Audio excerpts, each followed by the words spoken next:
Asal-usul Banjarmasin.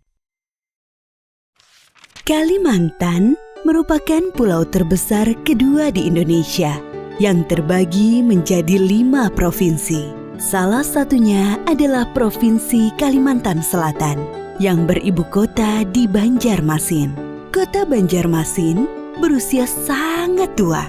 Sejarah berdirinya Kota Banjarmasin bisa kita simak dalam kisah berikut ini. Pada zaman dahulu, di Kalimantan terdapat sebuah kerajaan yang bernama Daha. Kerajaan Daha dipimpin oleh Maharaja Sukamara. Sewaktu masih memimpin, Maharaja Sukamara membuat wasiat bahwa kelak cucunya, Pangeran Samudra, yang akan menggantikan dirinya sebagai Raja Daha. Ketika Maharaja Sukamara wafat, justru Pangeran Mangkubumi yang mengambil alih kekuasaan di Daha.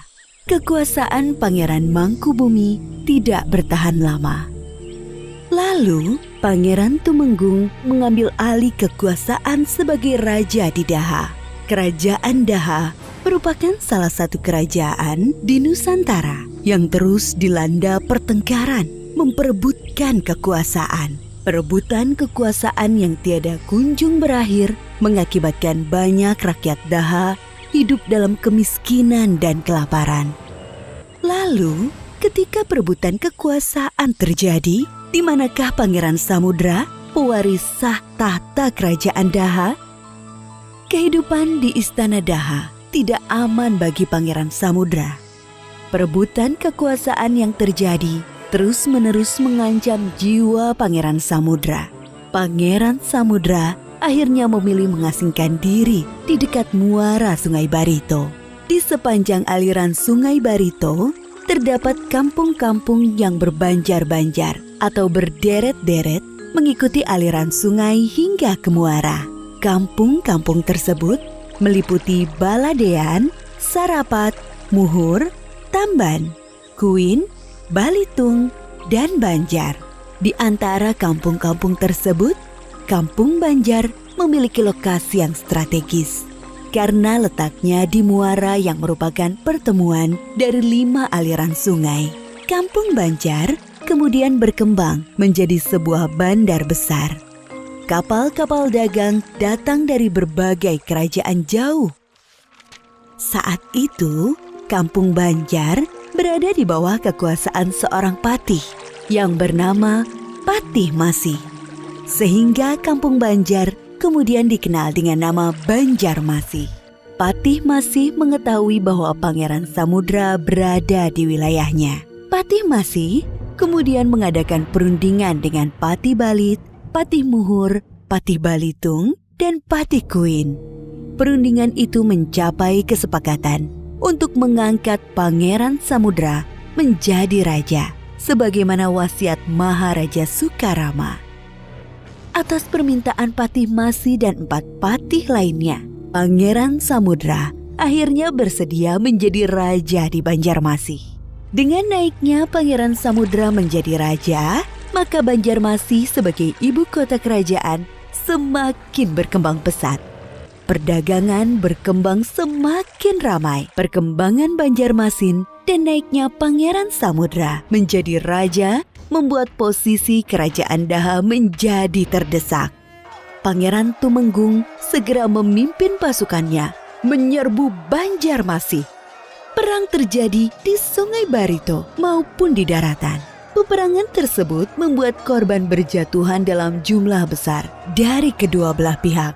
Ananda Pangeran Samudra, kita telah kehilangan banyak prajurit. Kita harus meminta bantuan pada Kesultanan Demak di Jawa. Jika tidak mendapat bantuan, hamba khawatir bandar besar ini akan jatuh ke tangan Pangeran Tumenggung. Baiklah, usulan Patih Masih sangat tepat. Kita membutuhkan bantuan pasukan dari Jawa. Karena itu, Patih Balit saya utus untuk segera berangkat ke Demak menemui Sultan Trenggono. Perintah Pangeran Samudra siap hamba laksanakan.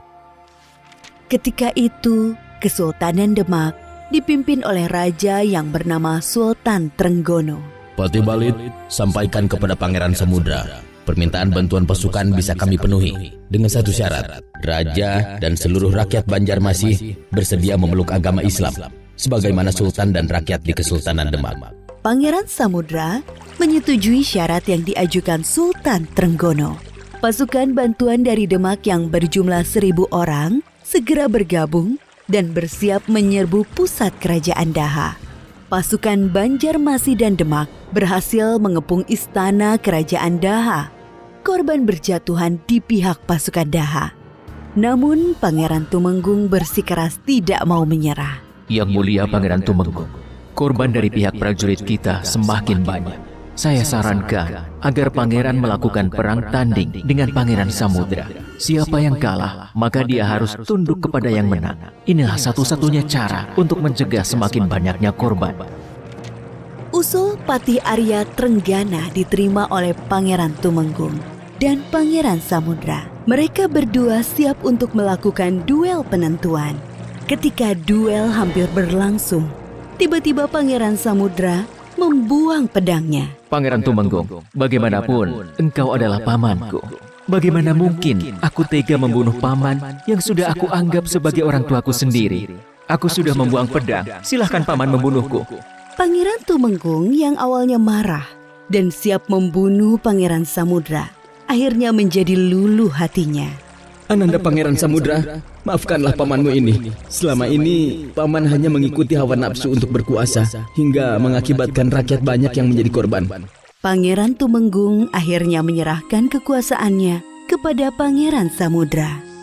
Pangeran Samudra kemudian menyatukan Daha dan Banjarmasin menjadi satu. Namun ibu kota kerajaan tetap berada di Banjarmasin. Peristiwa kemenangan Banjarmasin ini terjadi pada 24 September 1526. Tanggal 24 September kemudian diperingati sebagai hari jadi kota Banjarmasin hingga sekarang. Setelah beragama Islam, Pangeran Samudra mengubah namanya menjadi Sultan Suwaryansyah. Beliau dikenal sebagai raja pertama kerajaan Banjar yang beragama Islam. Sedangkan perubahan nama dari Banjarmasin menjadi Banjarmasin disebabkan setiap musim kemarau, air di sumur-sumur menjadi asin. Hal inilah yang lama-kelamaan membuat Banjarmasin disebut dengan Banjarmasin hingga sekarang.